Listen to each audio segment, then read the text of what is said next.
Elatsy indrindra ny amin'ny fahatapahana nandritra ny minitra maromaro no ny fahatapahany herinaratra tety amin'ny foibe anosipatrana moa izany rehetrarehetra izany. Efa miverina amin'ny ndawary toy izantsika ny fampahalalam-baovao.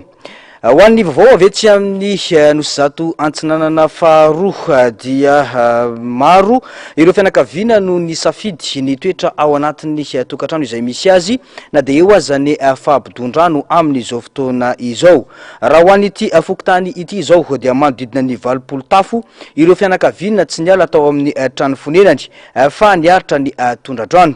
Androany dia nizany zavanisy teny antoerana ny solombavambahoaka ny boriboritany faefatra Rina Randriamasinoro. Narcisse Karazafy sy Mathieu Princy no mitatitra ny antsipriam-baovao.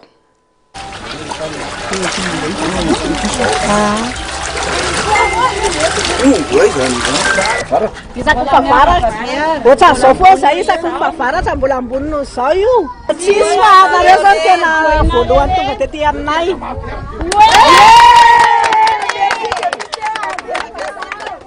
Ranobe toy izao ny ainan'ny mponina ety amin'ny fokontany Anosizato antsinanana faharoa mandritra ny fotoam-pahavaratra tonga hatrany an-tranony rano hatreto anefa mbola tsy nisy nijery ireo mponina ka faly izy ireo rehefa nandalo tety ny député any boriboritany faefatra. Tena faly dia tena faly zay satria tety ambany tanàna zany tsy nisy nitsidika raha tsy afaka député misy Rina ary izy zany nanatitra izay zakany tanany ho an'ny vahoaka tety ambany tanàna ary tena hita fa tsara apaka-tany anaty lavaka mihitsy izy ny famonjena vahoaka tety ambany tanàna dia ngange mba izay mpitondra rehetrarehetra mba vita ohatra misy Rina izay député Antananarivo Andrenivohitra.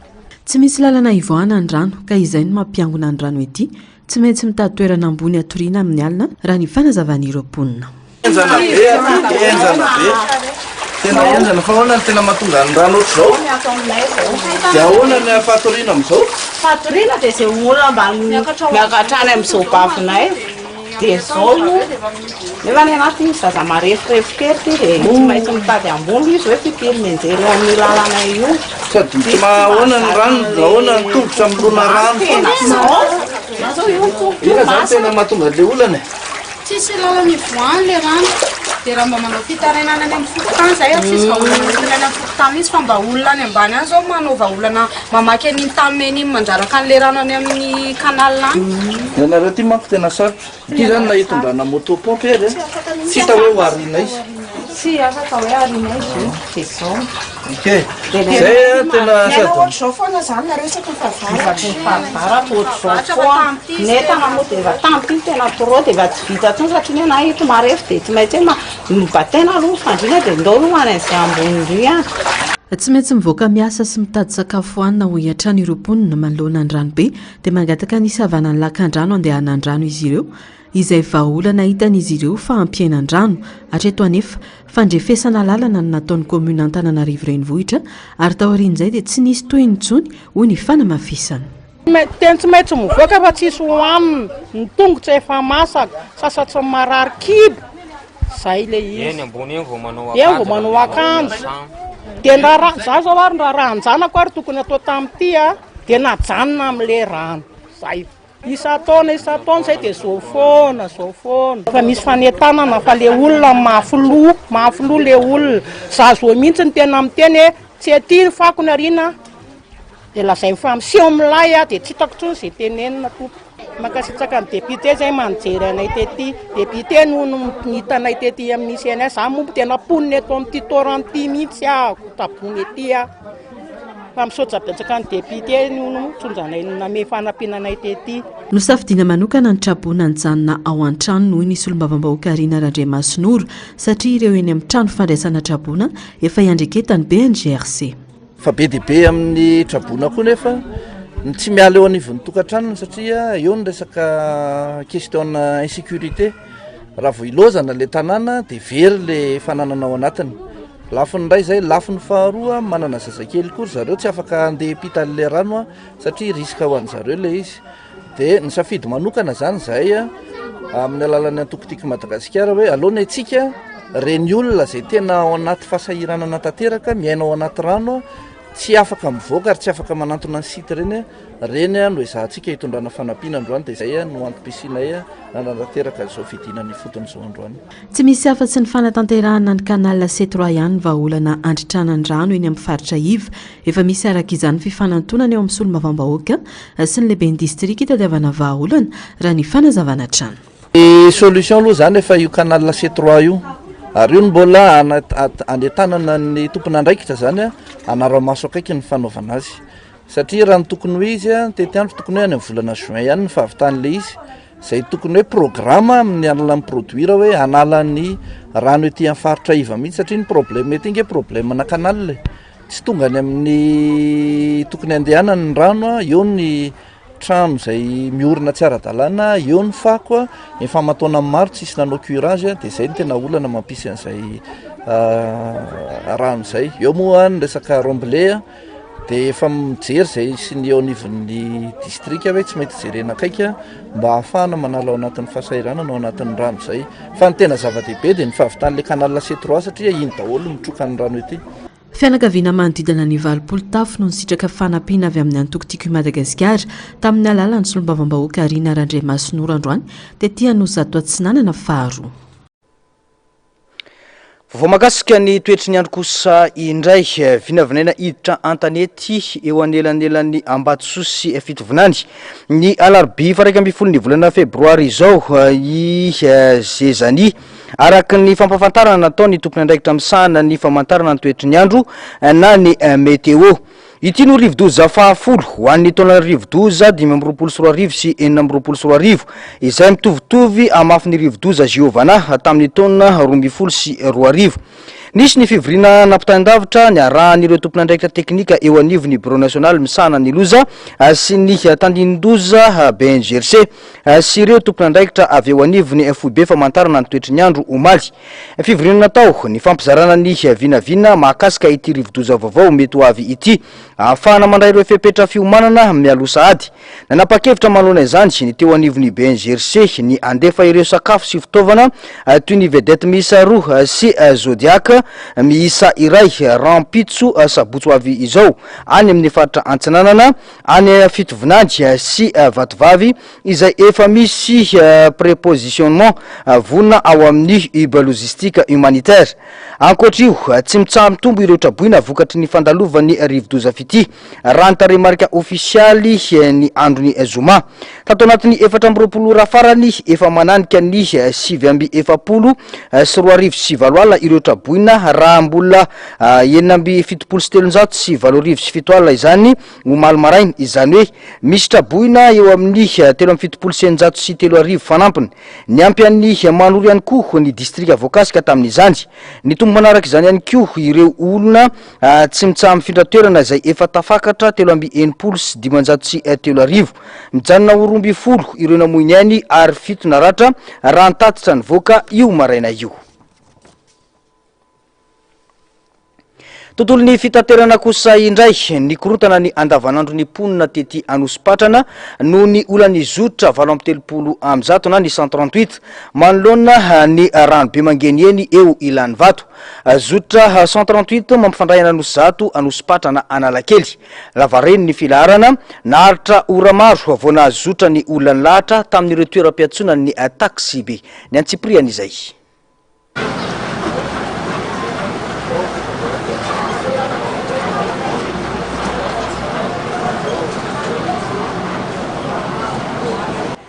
Ranobe mangeny eny Arabaky teny manonja toy ny ranomasina tsy mety ritra no misy eto amin'ny tiam-pahandalana eto ilan'ny vato ity efa amambolana izao. Efa betsaka ireo fitarainana, efa nisy koa ireo tompona andraikitra no nitondra vahaolana saingy mbola toy izao hatrany no zava-misy izay fiara fitateram-bahoaka sainy no miroboka fa izay tsy sa miatra fitohanana miodina any Nosbe. Vokany mitandahatra sy mijaridina ora maro ireo mikasa aka fiara fitateram-bahoaka eto Anosizato iazo Anosipatrana sy Analakely. Tsy niteto Anosizato ihany no nahitana filaharana fa teto amin'ny toeram-piatsonana Anosipatrana ihany koa. Tsy fitokonana fiara no mitranga fa vitsy no samiasa no io olana rano io raha ny fanazavany filohan'ny kooperativa. Le hoe le fantanina teo hoe vitsivitsy ny ihany mazava azy le niteneniko toy izay hoe vitsy le tomobile miasa milahatra foana zany le olona leto no io rano io no rano io satria vitsy le tomobile miasa zao zay lalana iny anosy be misy any makany anosy be fa misy le olona tsy teo anosy be fa de hoe niety any no fatany de misy koa fanontaniana hoe manao hoe tsy tonga ny lalakely mazava ho azy ko vitsy kely le tomobile ery amin'ny knapy zay zany na ny infrastructure atsika raha zany efa mila jerevana daholo mihitsy inona nefa mivaholana tsy anay mivaholana am'izany tsy zay ndray ny teny hoe asivy lalana any na reny asana am'izany fa ny fanjakana mahafantatra tokony atao an'izay fa raha tsy afindray raha ny orana de mbo ty azy be ary ny eto aminay zany zao am'izao fotoana zao efa zatra any lehibe eto amin'ny fiara eo amin'ny fiara misy olona be dehibe ao hoe ny anosy zato satria teneny koa matetika zany anosy zato hoe tsy voatatitra satria nahoana mandeha automobile io miala eo amin'ny fiara ara fa eto nanety embouteillage de sady tsy voatatitra no zato tsy voatatitra ny analakely fa samy eo daholo ihany ny automobile satry ny anao ny asa vola ny hotadiavina saingy raha amotika fananana kosa manahirana hoy kosa ireo tompona fiara sendranay tapitra potika avokoa ny fiara no ny firoboana ny rano raha ny fanazavana fa tsy hoe akory zay any te iomba an'le coopérative fa satrinay hitapitra an'le olona mihitsiny zany fa ny olona moa maholona anazy de sarotra no tenenana hoe voatapitra inareo fa zay aloha zany ny zava-misy areo ny tomobile hitanareo maty daholo rehetrarehetra reo efa miezaka any zao zay fa mbola misy milatsaka ihany ao anaty rano ao mbola misy mandeha ihany ao anaty rano fa de zay zany rehefa simba de amboarina fa tokony miara-miady tsika satria tanànatsika atao lalatsika foana iny zay ngamba nazoko tenena miara-miady tsika hafa ny miaraka fa raha ohatra zao le izy ohatra ny tenin'ny président victime foana zay foana ny voatonona fa ny tena lalàna ny miara-miady tsika ekena hoy ny mpanjifa iray fa misy io rano be mangeny eny io saingy tsy misy ifandraisany amin'io kosa ny tsy fisina fiara-miasa rehefa tonga ny amin'ny fitorariva fa miodina etsy ampefilo avokoa rano nambarany andraikitry ny bureau coopérative izany hoy ny fanamafisana amaninona moa ny cahier des charges amin'ny firy ny farany manontany zay amin'ny firy ny farany zany amin'ny fito sasany nge de le tsisy tomobile any za zao tratran'izany amin'ny fito sasany tsisy tomobile ntsony any analakely avy anisy zay olana zay tsisy hidirany rano zany ny embouteillage efa fantatrao ny embouteillage anjaranao miorganiser ny tomobile anao hoe avadika eo indray ny olona fiary makany aloha manenjika ny olona analakely mijaly ny olona analakely tompoko mijaly zay nanamafy anefa ny filohan'ny coopérative fa mila fahamahana io olany rano io ary andraikitry ny fanjakana izany hoe alalao alaliny hoe zavatra io andehanany rano fa raha mbola même niveau io système hydraulique manenjika niveau foana any ary eo foana io rano io anankiray zay misy tsy miteny za tsy mahalala an'le tantara fa be dehibe zany trandreo fa distribution illicite reo misy dalina tsetsina any tapenana mihitsy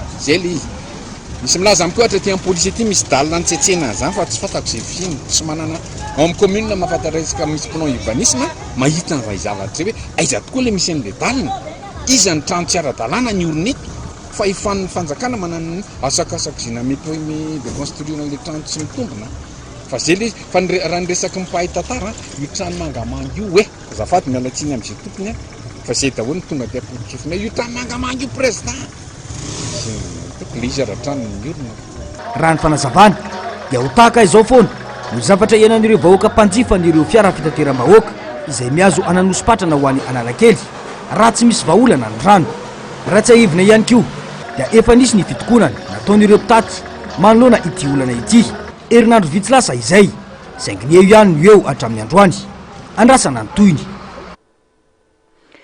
maresaka iraisam-pirenenina mbola tsy nahitam-baolana atreto ny ady eo amin'ny Rosia sy Ukraine taorian'ny fiodinana faharoa amin'ny fampirarahana nataon'ireo telotonto dia i Rosia, Ukraine ary États-Unis izay nitotosaina tao Abu Dhabi na dia nilaza zany manam-pahefana fa nisy ny fandrosoana dia mbola mitoetra ireo olana lehibe indrindra momba ny resaka faritany ny Antsipriam-baovao.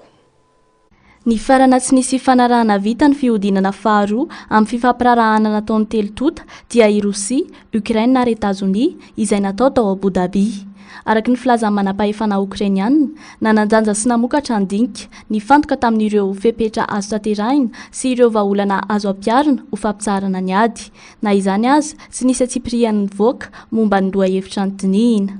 Nilaza fa manantena vokatra tsara koa i Etazonia na dia ekeny aza fa mbola misy ny tsy fitovik-hevitra lehibe. Raha ny fanazavana nomena izy ireo, ny ena be ireo teboka mampiady hevitra raha oharina ny tamin'ny taondasa, saingy ireo teboka sisa tavela ireo dia heverina ho sarotra indrindra ny famahana azy. Eo anivon'ny tsy fitovik-hevitra, ny fifehezana ny faritany Ukrainiana ny tena olana, mitaky ny alàny Ukraina amin'ireo faritra efa azon'ny tafika Rosiana sy amin'ny faritra sasany anatsinana ny firenena izay mbola fehezin'ny Kiev ankehitriny i Moscou. Tsy manaiky izany kosa Ukraina ary milaza fa tokony hajanona amin'ny toerana misy ankehitriny ny ady tsy misy fialan'ny tafika Ukrainiana. Raha mbola mitohy ireo fifampirarahana andatabatra, mitohy kosa ny ady eny an-kianja hamoizana aina. Nilaza ny filoha Ukrainiana ny Volodymyr Zelensky fa maro ireo miaramila namony ainy na miaramila matianina izany na olom-pirenena natsona hanao adidy miaramila. Maro ireo heverina ho nanjavona nandritra ny ady. Fa hotakona amin'ny ampandry ny masoandro ny talata fa 17 ny volana febroary 2024 avy izao na ilay antsoina hoe éclipse solaire partielle. Ahita io tranga io isika eto Madagasikara araka ny fampafantarana avy amin'ny observatoire astronomique école du monde. Raha ho hita tanteraka any amin'ny tendrony atsimo na ny pôle sud izany ampany amin'ny masoandro hotako ny volana ihany kosa no hotazana eto Madagasikara. Ho an'Antananarivo tombanana anomboka amin'ny 3 ora sy 17 minitra tolakandro ny fidiran'ny volana eo anelanelan'ny masoandro sy ny tany. Amin'ny 4 ora sy 13 minitra ariva no farany ambony indrindra amin'ny fanakonana hotazana ary iafara amin'ny 10 ora sy 13 minitra izany. Any Tolagnaro kosa no tena ahitana fanakonana lehibe indrindra satria atratra 30% ny fanakonana volanan'ny masoandro no hotazana any antoerana. Isako ny ratsy eo amin'ny fahitana ny fijerena mivantana ny masoandro amin'izany fotoana izany ka tsy maintsy mampiasa solomaso natokana ho amin'izany isoroana ny mety ho fahavoazan'ny maso izay tarika hatrany amin'ny fahazambana na ny fahasimban'ny maso. Dokosandray ary raha tsika ireo tranga afakely. Teratany Breziliana ny Hélène Davidson mpitsabo ny tena teo aloha ary monina ny Edinburgh. Voamarina fa Hélène ny vehivavy manana tevika betsaka indrindra amin'ny vatany eto amin'izao tontolo izao. Hatramin'ny taona 2000 anjato ny ireo tevika amin'ny vatany ary nitombo hatrany ka nahatratra 5,000 tamin'ny taona 2020. Kendreny hahatratra 2 alina ireo tevika ny aminy amin'ny fotoana manaraka ary anisan'ny tevika manandanja indrindra ny tao amin'ny fatra manokana ao amin'ny vatany ka nahazon'ny Guinness World Record. Niseho tamin'ny boky sy fandaharany irasam-pirenena ny Hélène ary tamin'ny taona 2020 dia nivoaka ny tantaram-piaina mitondra ny lohateny hoe Hélène Davidson Ollier Danfo. Lasa aingam-panao an'ny olona liana amin'ny fanovana vatana sy ny zavakanto tsy fahita firy ny fiainan'ny Hélène. Ny Tarzius dia karazana gidro ao amin'ny fianakavian'ny Tarzidae izay tena tsy fahita firy ary miavaka amin'ny endriny sy ny fomba fiainany. Hita any Indonezia ny Tarsier izay mirefy manodidina 90 cm ny halavany, milanja 10 grama ny vavy ary ny lahy kosa dia 20 grama. Tena maivana kely izy raha oharina amin'ny gidro hafa. Ny Tarsier dia mivoaka amin'ny alina ary manana fahitana tsara izy amin'izany. Ireo masony lehibe dia tsy mihetsika ka tsy maintsy manodina ny lohany ny Tarsier rehefa hijery ny manodidina azy. Ny masony lehibe no mahatonga azy ho biby miavaka. Gidro miaina amin'ny tany be ala ny Tarsier ary bibikely no sakafony. Ny Tarsier dia manana fahaiza-manao miavaka amin'ny fiazana ary iray amin'ireo gidro kely indrindra sy afakely eto an-tany ka misy fiarovana manokana noho ny toerana misy azy sy amin'ny maha-biby tsy fahita firy azy eto amin'izao tontolo izao. Fahagagana voajanahary ao Indonezia ny Tarsier ary zavatra mahaliana ho an'ny mpikaroka sy ny mpakafy biby maneran-tany. Tapitra ny fampalalamba vaoantsika tompo klasy tompoko vavy mankasitraka anao nanaraka izany hatramin'ny farany. Isorona hatrany ny teknisiana sy ireo namana mpanao gazety nafahana na natontosa izao fampalalamba vao izao. Mametraka ny soavatsara. Veloma tompoko.